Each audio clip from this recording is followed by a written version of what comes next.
বাংলাদেশের ভারতের মাটিতে গিয়ে বিশ্বকাপ না খেলার সিদ্ধান্তের বিষয়ে অবশেষে চূড়ান্ত সিদ্ধান্ত জানিয়ে দিয়েছে আইসিসি। বুধবার সন্ধ্যার পর পাঠানো এক সংবাদ বিজ্ঞপ্তিতে আইসিসি জানিয়েছে, বাংলাদেশে বিশ্বকাপ খেলার বিষয়ে চূড়ান্ত সিদ্ধান্ত নিয়েছে আইসিসি। পূর্ব নির্ধারিত সূচি অনুসারে বাংলাদেশকে ভারতে গিয়েই বিশ্বকাপের ম্যাচ খেলতে হবে। বাংলাদেশ যে নিরাপত্তা ঝুঁকির কথা বলছে, তেমন কোনো ঝুঁকি নেই এবং এই স্বল্প সময়ে সূচি ও ভেন্যু পরিবর্তন করা সম্ভব নয়। শুধু তাই নয়, বাংলাদেশের আবেদন বিবেচনা না করার কারণ হিসেবে আইসিসি যুক্তি দেখিয়েছে যে এই আবেদন বিবেচনা করা হলে তা ভবিষ্যতে সুশাসনের জন্য একটি খারাপ উদাহরণ সৃষ্টি করবে। সব মিলিয়ে বাংলাদেশের অনুরোধ পুরোপুরি নাকচ করে দিয়েছে আইসিসি। বাংলাদেশ ক্রিকেট বোর্ড তাদের ম্যাচ শ্রীলঙ্কায় সরিয়ে আনার অনুরোধ জানালে বিষয়টি নিয়ে আলোচনা করতে ভিডিও কনফারেন্সের মাধ্যমে আইসিসি বোর্ড সভা অনুষ্ঠিত হয়। ওই সভার পরই এই সিদ্ধান্ত নেওয়া হয়।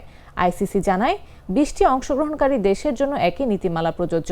স্বাধীন নিরাপত্তা প্রতিবেদনে ঝুঁকির প্রমাণ না থাকায় ম্যাচ স্থানান্তর করা সম্ভব নয়। এতে অন্য দল ও বিশ্বজুড়ে দর্শকদের জন্য বড় ধরনের লজিস্টিক ও সূচিগত জটিলতা তৈরি হবে এবং আইসিসি নিরপেক্ষতা ও শাসন ব্যবস্থার উপর নেতিবাচক প্রভাব পড়তে পারে।